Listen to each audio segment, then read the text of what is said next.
Hey, we're going to be looking at conversions again. With your finger on page 124, will you look at the inside front cover of your journal, please? Okay, or your pencil on page 124 so you can save it.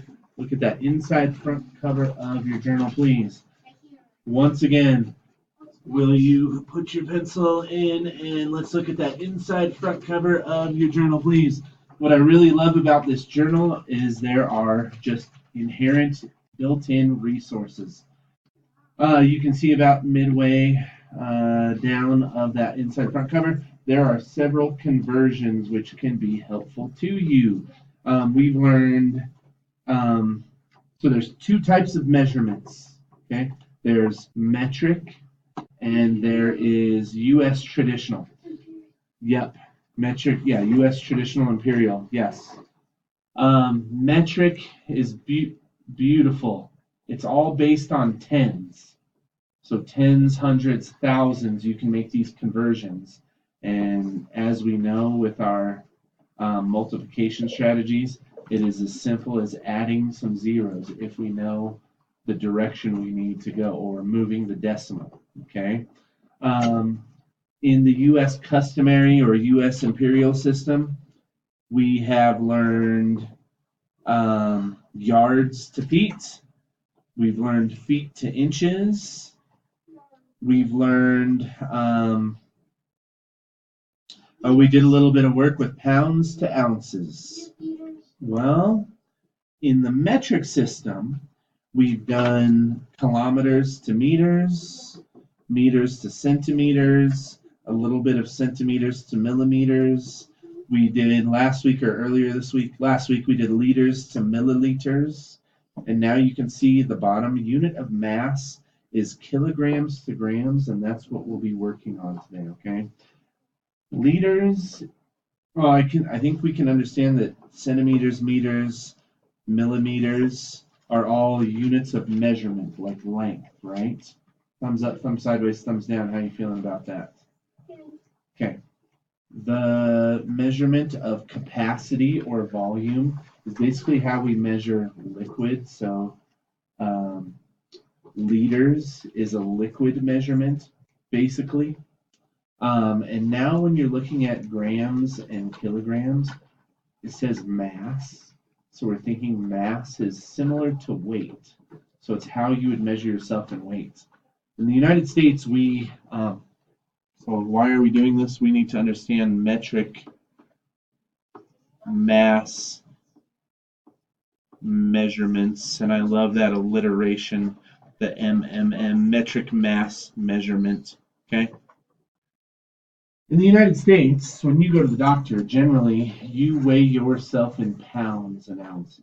Or if you stand on a scale, you weigh yourself on pounds and ounces.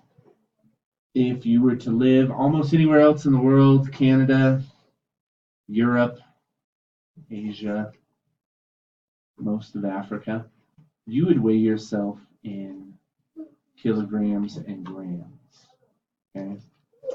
When we have a small measurement, likely you'll see the weight in grams. A paper clip is about 1 gram. 3 pounds, 2 kilograms, just to give you an idea. You weigh 28.576 kilograms. So kilograms, you can think of it, the number will be a little less than pounds. So the easy thing, please switch back to 124.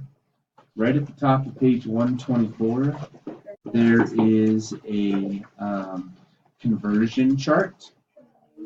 It can help you a lot. Please use it. What is generally the rule for switching from kilograms to grams, sir?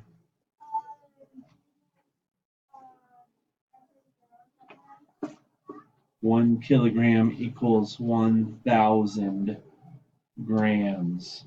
So if you had 5,000 grams, what could I do in order to find the amount of kilograms? Yes. I could take away the 3 zeros, which is the same as what when we're thinking about this decimal place.